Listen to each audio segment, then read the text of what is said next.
Welcome to Teen Up, a podcast that digs deeper into the thoughts of teenagers' mind about the wonders of the world. If you're new here, I'm your host, Isabella. And I'm Glenn. If you're not, welcome back.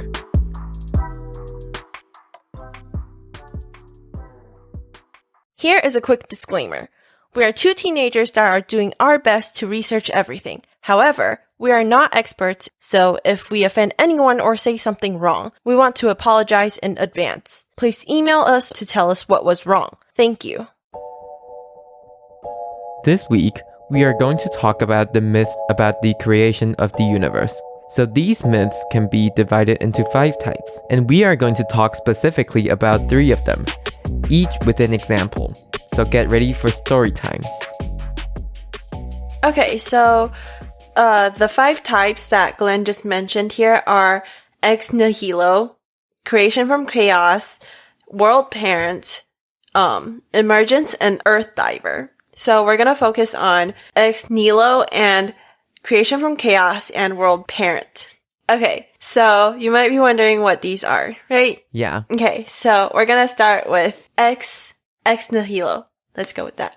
Okay, so basically, this is talking about the myths that God created the world out of nothing. And this is basically the belief or the story that all Jews, Christians, and Muslims believe. And it is like the only concept that the 3 religions share as well. So they basically believe that God created the world in 7 days and gave us humans a place to live and stuff like that out of nothing. Okay, so before creation, it is said that there was only void and water, and these myths are believed in the ancient Near East, where the Mediterranean world is, where Judaism, Christianity, and Islam came from. So not only did these religions believe in these myths, but like the Egyptians or like the people from the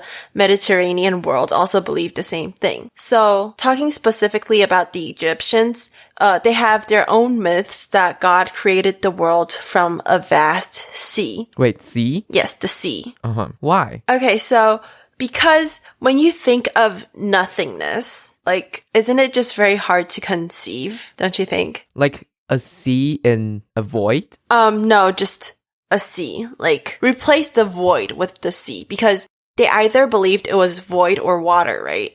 So, the Egyptians believed that the world was created from a very huge sea. Oh, so it's like a more, conceivable sea. Right, because when you think of nothingness, it's very hard for people to think about because we've never experienced nothingness. Like, I would put this into analogy with the concept of zero. Like, before we had the concept of zero, people couldn't understand what zero meant, which meant nothing.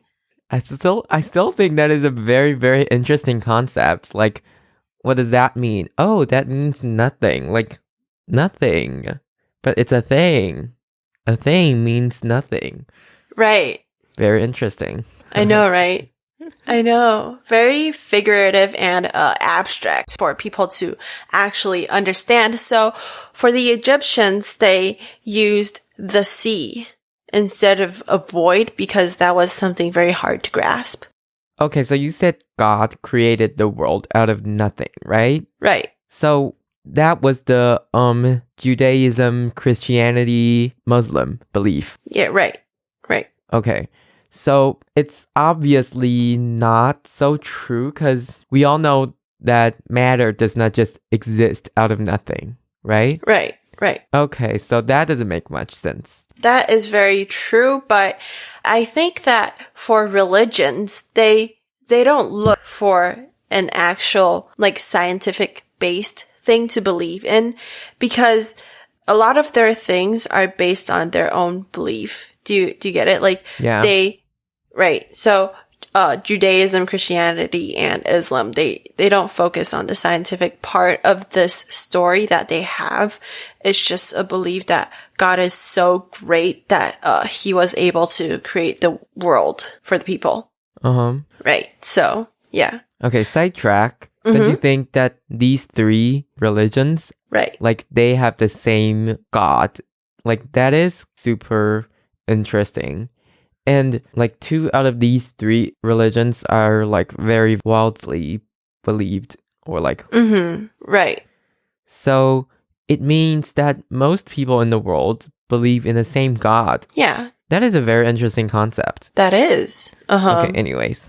I'm just thinking maybe they could have like a scientific explanation as well. Oh, you mean this story? I mean, God could be, controlling energy and transferring them into matter.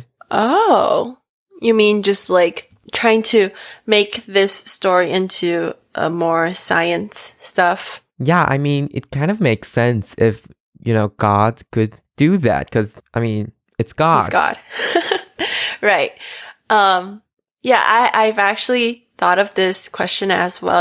The story of him curing a blind man and letting him see when he was alive. Right. I've actually thought of this question, like, how could he have miraculously just cured this blind man, right? Like, I've thought of this, but nothing really nothing made sense scientifically to make this story just less of a story. Do you get what I'm saying?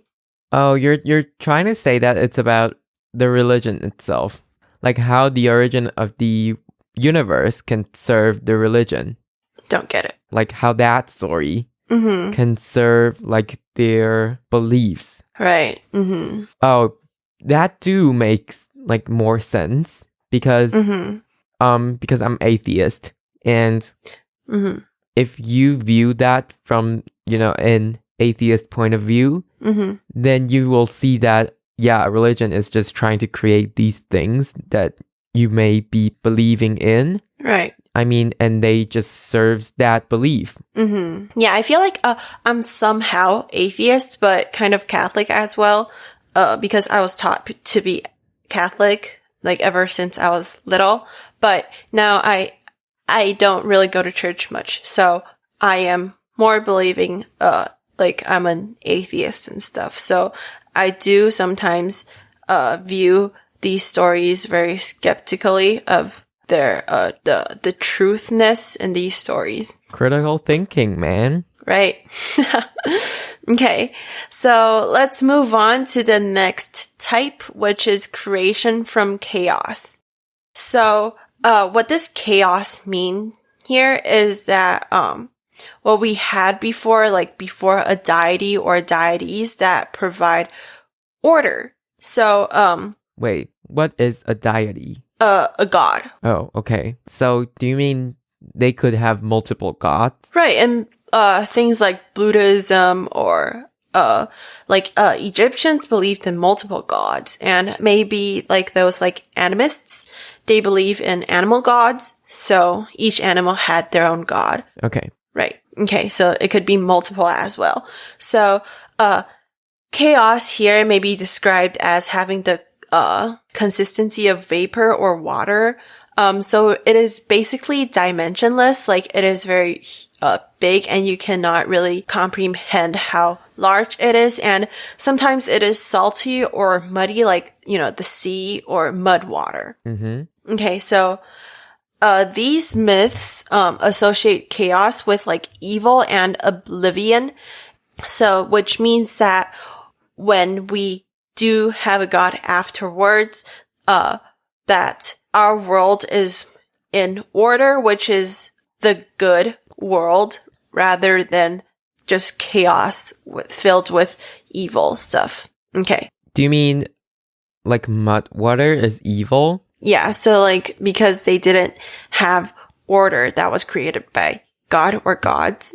Oh, so it's still God we're talking about. Like the world is created by God. Yes, most of these myths have a godlike figure in their stories because the people in the past didn't have anything really to believe in, so they believed in things beyond their ability, like nature or something like that. Yeah. So it's saying that, so it's basically just a different before God situation here, right? Yes.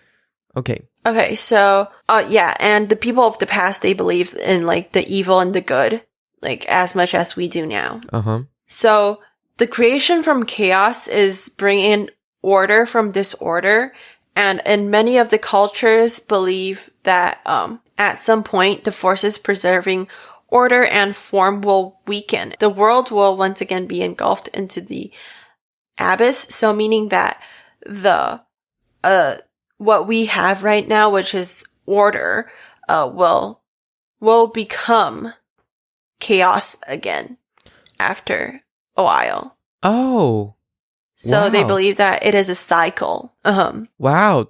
This is very interesting. Yeah, when I researched about this, it caught my eye as well. Pretty interesting. Because it actually kind of makes sense. Yes, it definitely does. Like, just looking by the history of our world, like how it's evolving and stuff, I feel like we're falling into chaos. Like, Yeah, and you know the entropy thing? That actually is basically the same thing. Like, we're just gonna be more chaotic. Definitely. Wow, this one is pretty cool. Right. So, let me just give you an example of this type of myth. Okay, so the Kono people of Guinea believe that death created the world. So they used their death is called Sa. So they specifically used death is because this chaos is associated with evil and oblivion, like I said before. So they used Sa as the person who created the world. Okay, so at first, Sa had his family, his wife, and his son. They used to live in mud water. And so Sa was like, he thought that they should have a house. So he built a house. And then soon after his house was built out of mud, another god came. So this god believed or thought that the house that Sa had was too dark and sad. So he decided to add light and animals and plants to this world, hence creating our world. Right. So basically it's just pretty much like the Christianity story, but the little difference is that two God basically did this together, and it came from mud water rather than just nothing or sea or just like plain water, because they believe that the origin, like before the origin of these creations, things were more evil and stuff. Oh, so you need to so this myth actually combined the creation of the earth and good and evil. Right. I would say so. So is it saying that the world is getting more and more evil? I don't think it is said directly within this story, but I think it's something that can be inferred from this one, because it talks about both the good and the evil rather than the stories of Christianity. They only talked about God. Wait, so just a quick recap. In Christianity, God created everything from nothing. Right. And in this one, God just kind of make everything in order. Yeah. So it didn't create anything. It kind of ruled everything. True. Oh, okay. This one makes more sense to me. Yeah, I think this one is less religion, kind of. It's more a culture myth, I would say. But there's still this problem. Where does all the things come from? You mean the mud water? Yeah. Right. Nobody can really figure that out, I would say. Yeah, so, from a scientific standpoint, it's just, maybe it's from energy. But I don't know. I mean, it's a myth, right? You can't explain with the science. Right. Definitely. Because people of the past, they didn't have these knowledge of what we have right now. So they could only make up stories from their environment and stuff. Okay, so is this very widely believed? This story is just a group of people from Guinea, the Kono people. They believe this is one of their myths. Okay. Is it specifically in some area? Do people believe this, or is it, everywhere? There's no specific area for this, whereas the ex Nihilo, they had one, because the three main, most well-known examples are Judaism, Christianity, and Islam, and they all were created from the same spot, like the Mediterranean. Mm-hmm. So, they have a place that this story came from. Oh, okay. Right. And I think it's probably everywhere around the world has this. I'm not sure about this, but maybe like many small groups of people believe in this type of myth. Okay. Oh, so why is water always a part of these myths? Okay, so I said the conception of nothingness was really hard to conceive for us even now. So people of the past, they couldn't really understand that either. So these ideas never came to their mind. But what they had, the closest thing that they had to describe the vastness and the long-term thing was the sea. Their civilizations are mostly, they're surrounding like rivers or ponds or stuff like that, water. And there are many civilizations around coastlines, like, around the sea. So what they see, they view the sea as the vastest thing that they see. They would always include water in their myths, right? Oh, did the next one we're talking about also have sea in it? No. After the break, we will be talking about another type of creation, which is the world parent creation.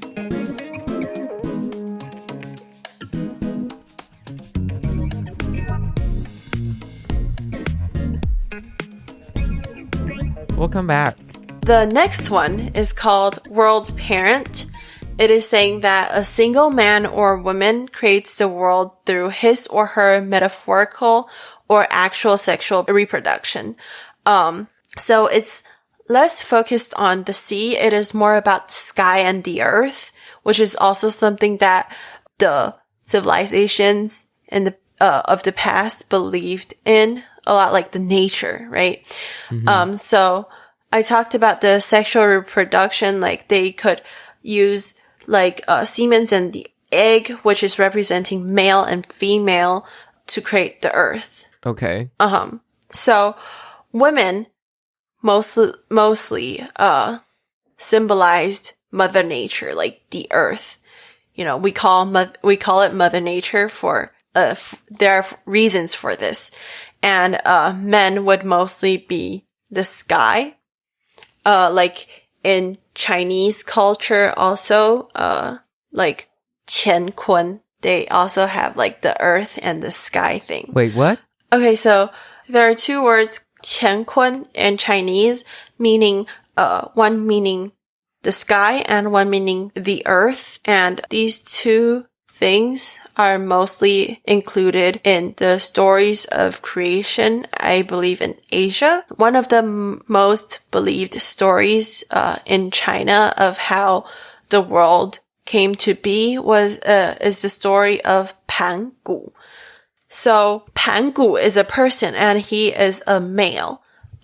He came from a huge egg symbolizing like Earth, the mother. He came from an egg, and he's a giant, and he's a giant that symbolized yin yang. So in case you don't know what yin yang is, it's basically just balance between two opposite things like white and black. Right, things like that. Okay. And so Pan Gu, this person, he separated chaos to many two opposites. So basically, in Chinese, we have an idiom for this called 盘古开天. So meaning that Pan Gu separated sky from the earth. So this is one of the things that he separated, earth and sky, two opposite things. And he also separated water and fire, light and darkness, cold and hot, things like that, into two separate things. And he also carved mountains and made valleys and rivers. So he basically just created the whole world with his own bare hands. He also made the moon, the sun, and stars. He also created people and taught the people about what they should know. But slowly, after a while, he died and he became part of his body parts became different parts of the sky, the earth, wind, thunder, soil, and rivers. So basically, everything came from him, and he is the concept of yin and yang. And after his death, the people that he taught started to create sins, and there came pain also. So he was like a good god that made everything very nice and stuff. But then after he is gone, all the evil stuff started to come. Okay. So there is also this evil and, good thing. Right. Wow, that's cool. I really like this story. Is it saying that when Pangu is alive, everything is kind of like clear water? Right. And then it just becomes more muddy afterward. Right. It's all these creation stories, I think they're very they're somehow all very similar, but also they have their own different parts that makes them diverse and stuff. So basically these are the three of the 5 types stories of creation. So let's recap a little bit just to, make sure that I get all 3 of them. So the first one is God's creation, which is kind of widely known. So that one saying that God created earth from nothing. Yes. Is it nothing or from ocean? This type of creation story, mostly they used the ocean or void or like nothing as the base of their story, because they could come from different places, and different places of people had different ideas of how these stories would go. Okay, so that one's from God. And we have another one, which is also about God. Right. Wait, all 3 of them are about God. Yeah, basically, they all had like a person or a figure, a really amazing person who did all these. So the second one we're talking about is from chaos to order. Is that correct? Right, yes. So God in this myth make the chaos, which is mud water, into clear water. Just made the world less dark and less evil, I would say. Not necessarily all clear, or at first maybe it was clear, but then it'll slowly turn sort of muddy afterwards. Okay, so the third one, which is, believed in Chinese culture, right, is saying that a male god created everything, or like he is everything. I would say both, because how after he died, he became a part of many, many things in nature, and he also made many nature parts with his bare hands. So I would say both. Okay, so I feel like all of these have like a few things in common. They definitely do. Yes. Like all of them are about God, obviously. And all of them are saying something that is like evil and good, or like chaos and order. Except for the Christianity one, though. Yeah, like they didn't really have evil. Yeah. What I'm very surprised is that there could be scientific explanations, or like part of it could be explained by science. Right. Like, for example, the idea of entropy not being able to be reversed. How it will turn into more chaos. Yeah, that's, in the second one. Right. And like in the third one, Pangu, like separated earth and sky. That is kind of like the Big Bang Theory, because, the world is expanding. Oh, Mm-hmm. Which Makes is sense. kind of cool. Maybe back then, in these cultures, people did, see something from nature. Mm-hmm. Mm-hmm. And that's another thing. They, like, all of these are very, very related to nature, like, skies, ocean, water. Uh-huh. They actually made some sense, right? Which is pretty cool. Yeah, but, with today's science, we are just, like, not believing in these theories or, like, these myths. Mm-hmm. But, like, they, like, in a sense, they still kind of make sense, even if we view them from, the Big Bang Theory, which is the most believed theory today. Mm-hmm. So maybe there is something true to them, and maybe we can learn from these. Right. Definitely. I feel like people of the past really have a lot of like wise thoughts. And, considering they don't have the technology we have today. Right. Right. Definitely. Yeah, and I just feel like, because there are things that in the Big Bang Theory that we still don't understand, like how the world is going to end. Mm-hmm. And the chaos one sort of just gave an answer to that. Yeah, right? like there's going to be another god that just make everything in order again. Yeah. That could be the end of our universe. You never know. Mm-hmm. Mm-hmm. True. Definitely true. So I feel like this gives a lot of thoughts. Like, I feel like I'm overwhelmed with all these information once I understand them.